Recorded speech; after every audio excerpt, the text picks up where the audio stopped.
Salut à tous les amis, c'est Shine13B. Aujourd'hui je vous fais un petit tuto sur Visual Basic. Donc ce sera pas sur la création de logiciels, donc ça c'est en rapport avec Visual Basic, mais c'est pas en rapport avec la création de logiciels.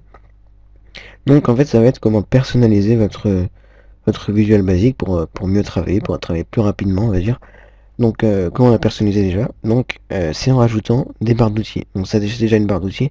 Et vous pouvez voir qu'il y a fichier, édition, affichage, débugger, outils, fenêtres. Et moi j'ai rajouté Shine13B. Donc j'en ai mis que 4, hein, c'est ça que je me sers le plus souvent.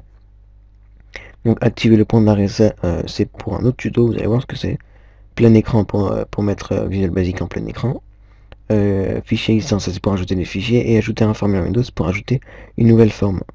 Nouvelle fenêtre dans .exe en fait.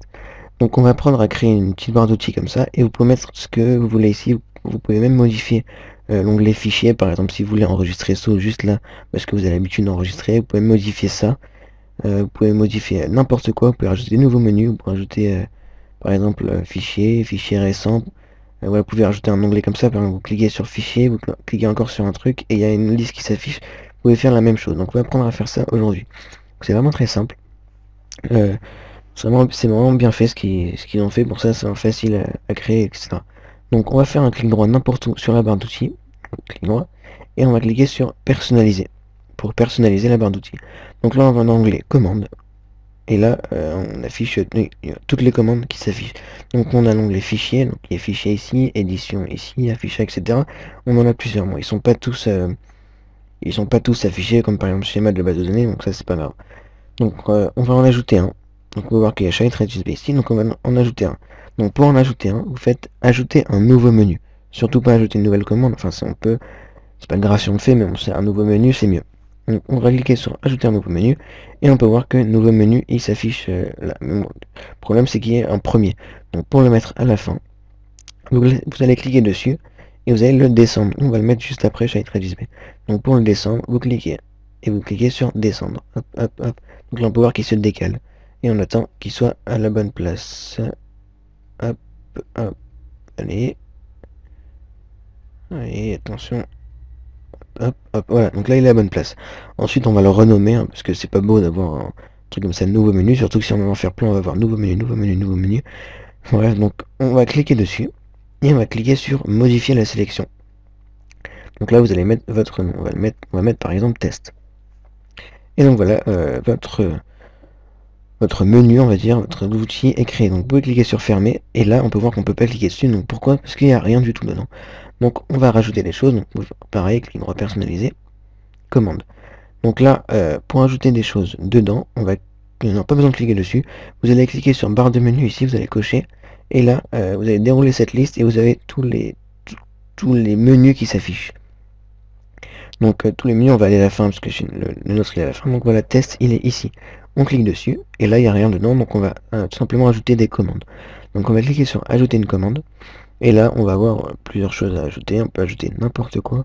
Par exemple, si vous avez l'habitude de cliquer sur aide parce que vous avez des problèmes, vous cliquez sur aide et vous faites OK. Et donc là l'aide s'affiche, vous pouvez fermer, hop, test, et voilà, vous cliquez là et l'aide s'affiche.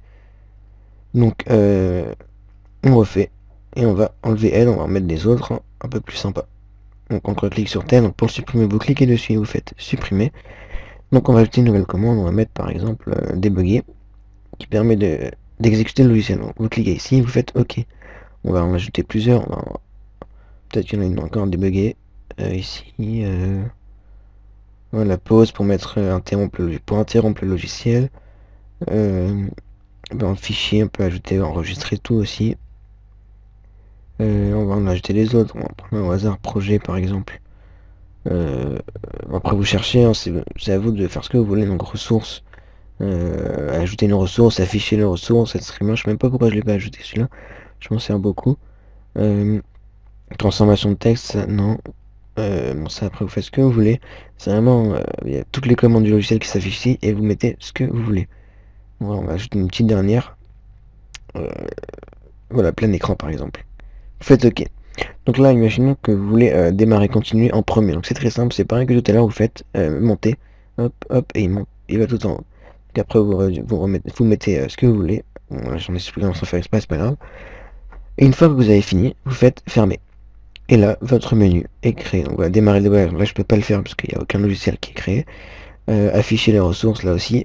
Enregistrer tout, là aussi, ça sert à rien. Et interrompre tout, donc tout ça, ça sert à rien. Il faut juste qu'un projet soit ouvert. Donc maintenant, pour créer des menus, donc par exemple, fichier avec un sous-menu, on va dire, ou là, fichier récent. Donc, on reclique sur personnaliser. Et c'est exactement la même chose. Donc, on clique sur test. Hop, et on va faire ajouter un nouveau menu. Le menu, on peut le modifier en appuyant sur modifier la sélection. On va mettre par exemple, pas moi, autre, par exemple. Autre. Hop, et on clique dessus. On va dans test haut, donc on peut voir qu'il y a le nom du menu et le nom du sous-menu. Donc on clique et on peut ajouter une commande. On peut même ajouter encore des sous-menus. Donc ça fera ajouter des sous-sous-menus. On va ajouter une commande, on va faire une seule pour ne pas se casser la tête. Je sais pas moi. Voilà, par exemple, fermer la solution, fermer le projet, on va dire. Donc voilà, une fois fermé. Et voilà, votre sous-menu est créé autre. Vous pouvez bien sûr le déplacer en faisant monter et descendre. Donc là aussi, on peut pas l'exécuter parce qu'il faut avoir un projet ouvert. Donc voilà, un dernier truc avant de se quitter. Pour le supprimer, vous allez dans commande. Vous cliquez bien sur barre de menu là pour avoir tous les menus. Vous cliquez sur l'objet modifier, test, et vous faites supprimer. Vous faites fermer, et ensuite, voilà, il est enregistré. Donc voilà, c'était un petit tuto sur Visual Basic pour savoir comment personnaliser son Visual Basic. Donc il y aura plein de petits tutos comme ça pour personnaliser, il y a plein de choses à faire. Par exemple, afficher combien de lignes vous avez mis dans votre code. Ça peut être bien, ça peut être très bien pour se repérer, par exemple. Par exemple, vous savez qu'à la ligne 300 par exemple vous avez un truc important que vous voulez voir, mais bon après il y a plusieurs choses pour se repérer, ça sera encore beaucoup de tutos dessus, il y a énormément de choses à savoir sur Visual Basic. Donc voilà, c'était Shy13xb, n'hésitez pas à vous abonner, à mettre un petit j'aime, un pouce vert, un commentaire, ce que vous voulez, du moment que ça me fasse plaisir. Donc voilà, donc c'était Shy13xb, salut.